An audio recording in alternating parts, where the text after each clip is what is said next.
Hello dear student, this is Ram Prasad Chandra, government MLS PG college Sipat. तो आज हम लोग Fisher's cash balance approach theory का अध्ययन करेंगे। स्टार्ट करते हैं। Value of money. What is value of money? मुद्रा के मूल्य से क्या है? मुद्रा का मूल्य क्या है? मुद्रा के मूल्य से तात्पर्य मुद्रा की क्रय शक्ति से होती है। ठीक है, अर्थात हम भारत संदर्भ में देखें हम तो 1 रुपये से किसी वस्तु की जितनी का क्रय कर सकते हैं वह उस रुपये का मुद्रा का वैल्यू होता है। ठीक, इस संबंध में क्राउथर, कुरिहारा एक्सेट्रा बहुत सारे अर्थशास्त्रियों ने अपनी परिभाषाएं दी हुई हैं। अब देखते हैं, यदि हम V equal to value of money, P equal to price level माने तो पाते हैं कि V इक्वल टू 1/P, अर्थात मुद्रा के मूल्य का संबंध कीमत स्तर से होता है और कीमत स्तर के साथ में मुद्रा का मूल्य का विपरीत संबंध होता है। ठीक है, जब कीमत स्तर में वृद्धि होती है तब मुद्रा के मूल्य में कमी होती है। ठीक है, इसके विपरीत जब कीमत स्तर में कमी होगी तब मुद्रा के मूल्य में वृद्धि होगी। ठीक है, according to Fisher, other thing remaining unchanged as the quantity of money in circulation increase, the price level also increase in direct proportion and the value of money decrease and vice versa। तात्पर्य यह है कि अन्य चीज़ें अपरिवर्तित रहने पर जैसे जैसे मुद्रा की चलन मात्रा में वृद्धि होती है वैसे वैसे प्राइस स्तर में वृद्धि होता है, प्रत्यक्ष अनुपात में वृद्धि होता है। ठीक है, परंतु मुद्रा के मूल्य में कमी होती है। ठीक है, इसके सेम प्रोसेस इसके विपरीत होता है। ठीक,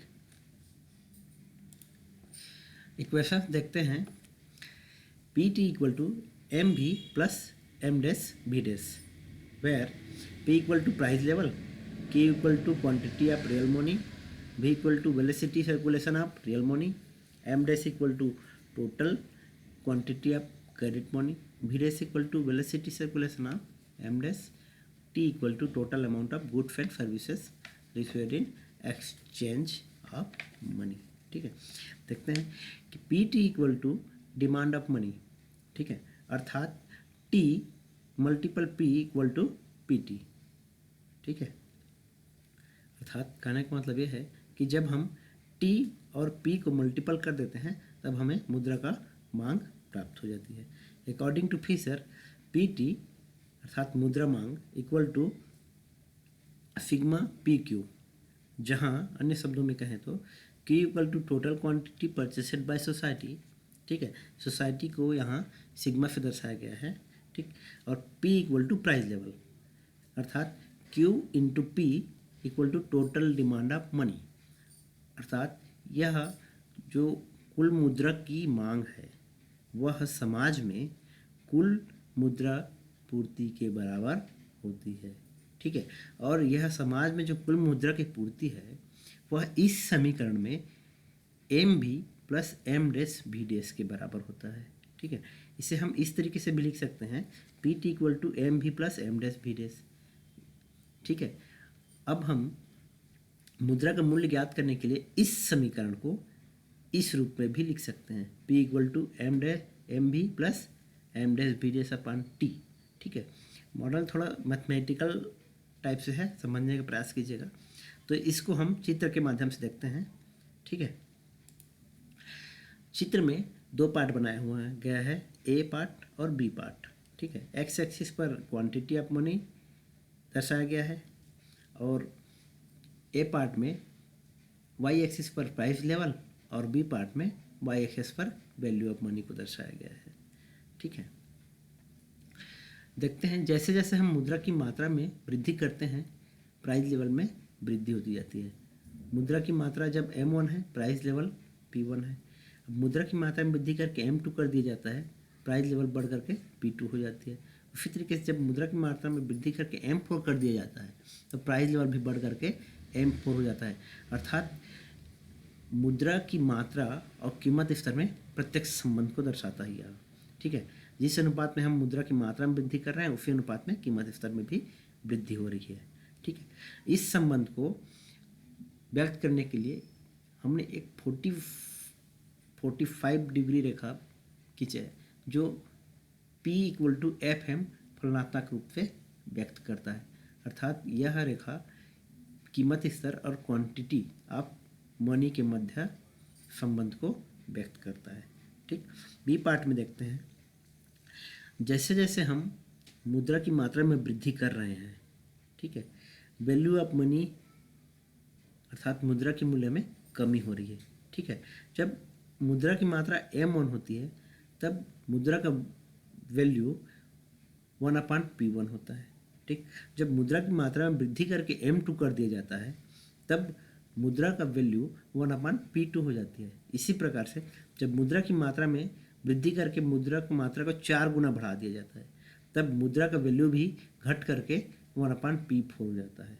ठीक है, इस तरीके से इस संबंध को इस बाएं से दाएं नीचे की ओर गिरती हुई ढालू रेखा से व्यक्त किया गया है, जो जिसे है 1/p equal to f M के रूप में दर्शाया गया है।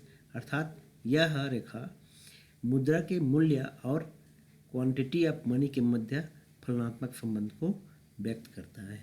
ठीक है, अगर दोनों प्राइस को इक्वलेंट देखें हम तो जिस अनुपात में मुद्रा की मात्रा में वृद्धि किया जा रहा है उसी अनुपात में कीमत स्तर में वृद्धि हो रही है, परंतु मुद्रा के मूल्य में कमी हो रही है। ठीक है, सिद्धांत की एजम्पशंस देखते हैं।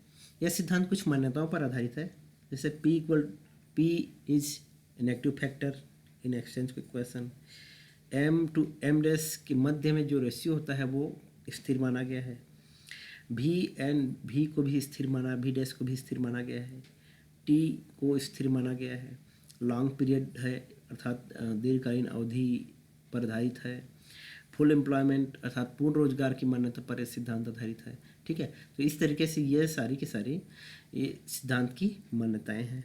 ठीक, इस सिद्धांत की ये आलोचनाएं भी हैं। ठीक है, पहली आलोचना है टूरिज्म। केन्स का मानना है कि यह सिद्धांत स्वयं सिद्ध है और इस सिद्धांत को उन्होंने स्वयं सिद्ध कर करके इसकी आलोचना की है। अदर थिंग नॉट इक्वल, सभी चीज़ें एक समान नहीं होती हैं। ठीक है, ऐसा मानना है लोगों का।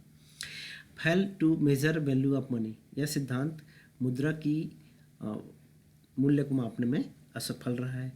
And due importance to price level, ठीक है, मुद्रा की कीमत स्तर को महत्व दिया गया है। Fail to explain trade cycle, अर्थात व्यापार चक्र को एक्सप्लेन या व्याख्या करने में यह सिद्धांत असफल रहा है।